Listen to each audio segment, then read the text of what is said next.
Filtros granulares, filtro de areia, filtro de zeólita natural, filtro de carvão antracito. É possível retrolavá-los apenas dobrando a vazão de alimentação? Essa é a pergunta mais comum quando se fala em limpeza e retrolavagem de filtros. Então vamos lá, vamos no detalhe.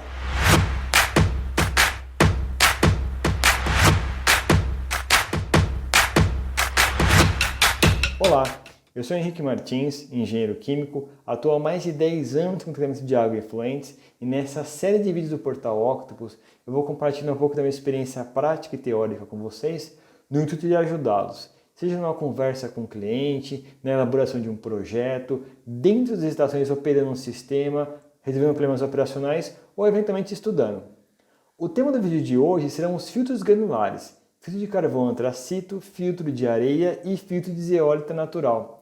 Vamos definir os conceitos do filtro granular e quais são as taxas de filtração e a taxa de retrolavagem para poder responder aquela pergunta: é possível retrolavar um filtro apenas dobrando a vazão de alimentação? Então vamos seguindo na sequência com a definição do que é um filtro granular. Um filtro granular ele é composto por um vaso de pressão ou um tanque e o meio filtrante. Esse meio filtrante é granular. Ele pode ser areia ou carvão antracito ou a zeólita natural. E além desse meio filtrante efetivo, ele vai ter um leito suporte. Então aqui na figurinha esquemática nós temos o leito filtrante e o leito suporte. Esse leito suporte, ele normalmente é constituído por seixo rolado, que é aquela pedrinha de fundo de rio, também chamada de pedrisco ou pedregulho, que tem a função de sustentar o leito e também ajudar na distribuição do fluxo de água, seja durante a filtração ou seja durante a retrolavagem. O formato do filtro granular ele é variado, ele pode ser circular, ele pode ser quadrado, pode ser prismático, ele pode ser pressurizado ou não, tudo depende do projeto e do projetista. Ok. Então, independente se o filtro é pressurizado ou não, se ele é circular, prismático ou quadrado, isso pouco importa no momento, porque o mecanismo de filtração vai ser essencialmente o mesmo. Então, vamos ver uma figurinha genérica para poder entender como que o filtro funciona, para a gente poder entender o que é taxa de filtração e o que é taxa de retrolavagem. Então, vendo a figurinha aqui, nós temos o seguinte.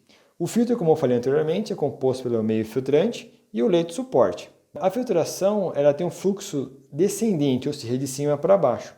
Se nós pudermos pegar um filtro de areia, por exemplo, e fizermos um corte na seção transversal desse leito filtrante, nós vamos ver que entre os grãos de areia há um espaço vazio. E é justamente nesse espaço vazio que vai ser capturado boa parte do sólido suspenso ou material particulado da água bruta. É claro que também há uma interação eletrostática entre esses sólidos com a superfície da areia, ou do carvão antracito, ou da zeólita que seja.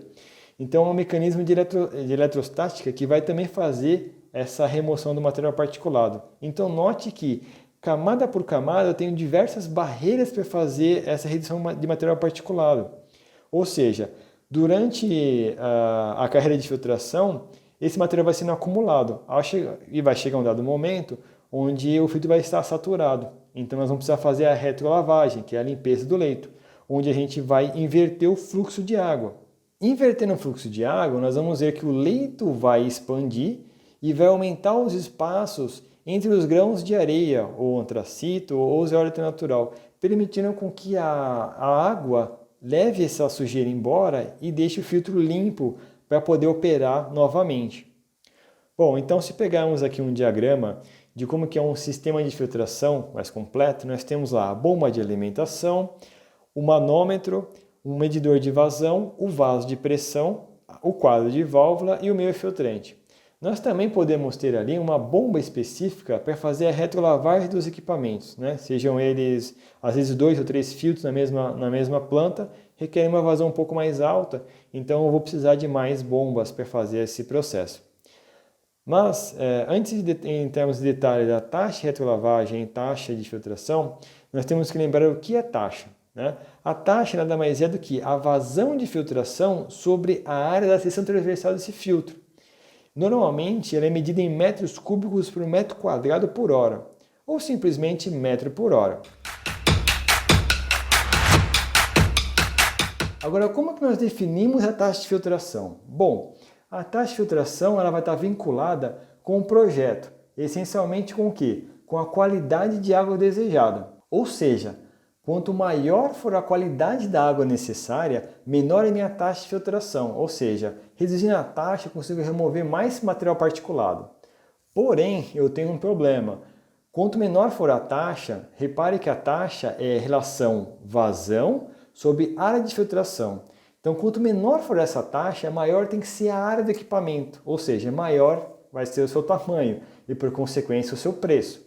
Então, nós temos que encontrar ali um balanço entre qual a melhor taxa de filtração, qual é a qualidade de água que é necessária e qual que é o custo do equipamento, pensando lá na redução de partículas, basicamente, né? Então, nesse diagrama aqui, a gente consegue enxergar um pouquinho melhor essas questões que são super importantes e é quase que uma briga entre projetista e o pessoal de vendas, porque o pessoal de vendas quer algo com valor um pouco mais em conta, mas a pessoa da engenharia pensa na segurança do projeto. Por um outro lado, a taxa de retrolavagem ela não mais tem a ver com a qualidade da água tratada ou da água filtrada, mas sim com as características físicas do meio filtrante. A taxa de retrolavagem ela segue o mesmo conceito da taxa de filtração, ou seja, uma vazão aplicada numa área.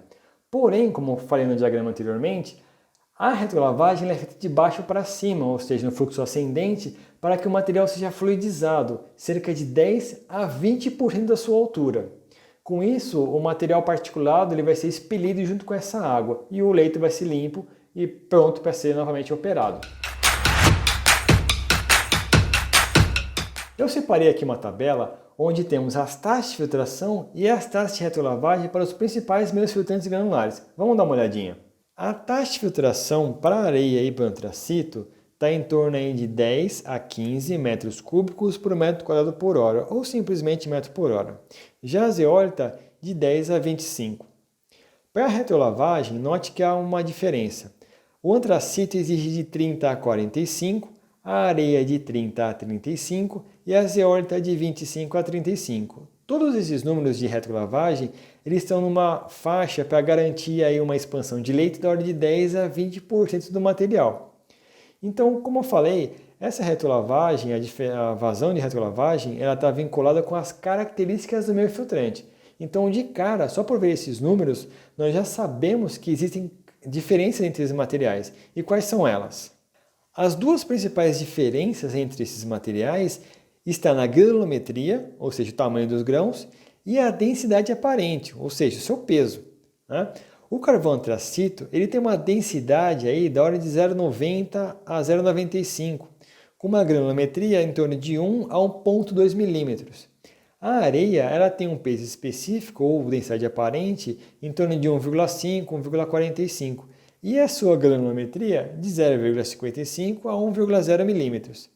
Já a zeólita ela tem uma densidade aparente da ordem de 0,98 e uma granulometria da ordem de 0,4 a 1 milímetro. Então, devido à diferença das características físicas desses materiais, as taxas de retrolavagem são diferentes. Mas, voltando àquela pergunta, é possível retrolavar um filtro apenas dobrando a vazão de alimentação? Bom, já notamos aí pelaquela tabelinha que não, nem sempre na verdade. Porque as taxas de filtração elas estão vinculadas com a qualidade da água que eu quero. Por exemplo, se eu pegar um filtro de areia onde a taxa de filtração tem que ser em torno de 10, a minha taxa de retrolavagem mínima é 30. Ou seja, a vazão de retrolavagem ela tem que ser pelo menos 3 vezes maior do que a vazão de alimentação. Então essa regra de simplesmente dobrar a vazão de alimentação do sistema para retrolavar o filtro não é sempre válida. Porém, ela é comumente empregada porque as taxas de filtração mais comuns nos filtros granulares é em torno de 15. Então, como a taxa mínima para retrolavagem é 30, basicamente vai ser o dobro da vazão de alimentação. Então, normalmente bate. Mas não é uma regra, é talvez uma exceção. Então, é preciso ficar de olho nessa questão da taxa de retrolavagem, porque uma retrolavagem ineficiente no filtro vai proporcionar problemas operacionais, principalmente porque não vai ter uma limpeza efetiva. E é justamente esse o principal problema que nós observamos nas estações, sejam elas pequenas ou estações grandes de tratamento de água, efluentes e reuso. Tá?